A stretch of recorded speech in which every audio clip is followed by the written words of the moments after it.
Essa pesquisa Nexus BTG também traz dados da rejeição dos pré-candidatos à presidência. Então vamos lá.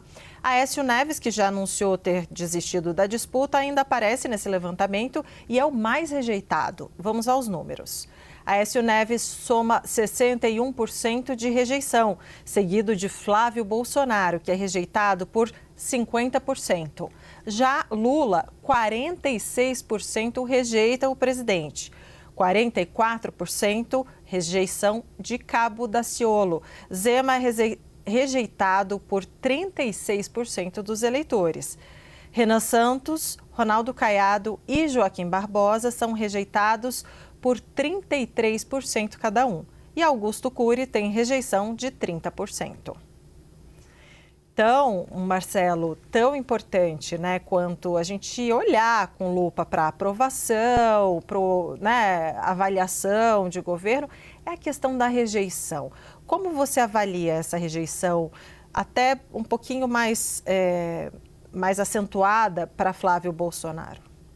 Débora, rejeição, assim como o voto espontâneo e a aprovação de governo, são variáveis que a gente que trabalha com pesquisa acompanha de perto, com lupa, né?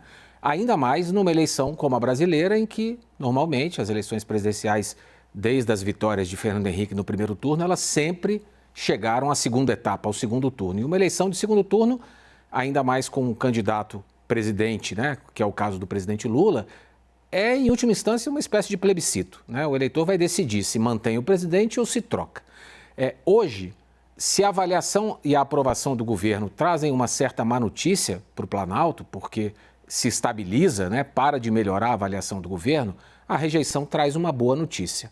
A rejeição do Lula, há 2 semanas, estava em 49%. Ela recua para 46%. É uma variação fora da margem de erro, que é de 2, cai 3. A do Flávio também cai, mas ela oscila, na verdade, para baixo. Ele tinha há um mês 52% de rejeição, há 15 dias ficou com 51%, agora fica com 50%. Então, os dois têm uma rejeição, o Flávio levemente caindo, o Lula caiu um pouco. Por que o Lula não cresce na intenção de voto se ele passou a ser rejeitado por menos eleitores?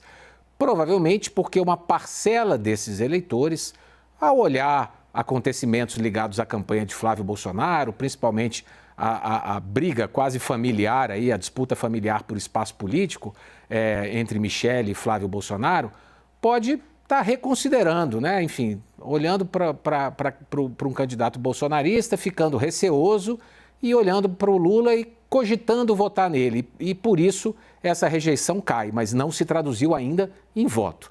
O Flávio tem uma rejeição hoje de 50%, 4 pontos maior que a do presidente Lula. Isso é fundamental, porque essa diferença é a diferença de segundo turno, de 3 pontos. Né?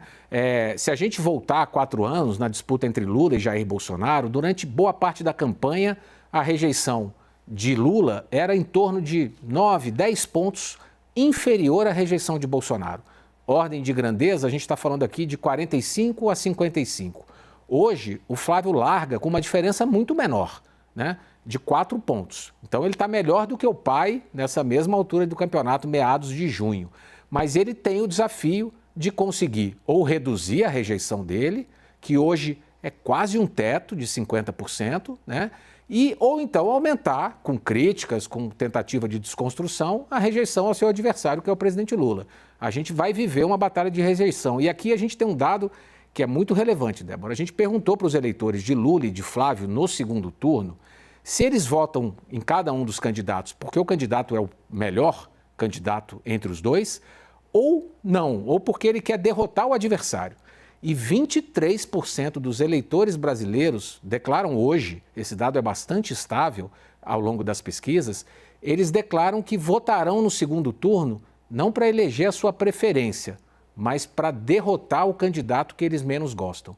E isso é uma variável muito relevante, porque esse eleitor, ele, na prática, no bom português, está disposto a escolher o menos pior. E ele vai mudando de lado, né? Ele vai pesando fatos de um lado, fatos de outro.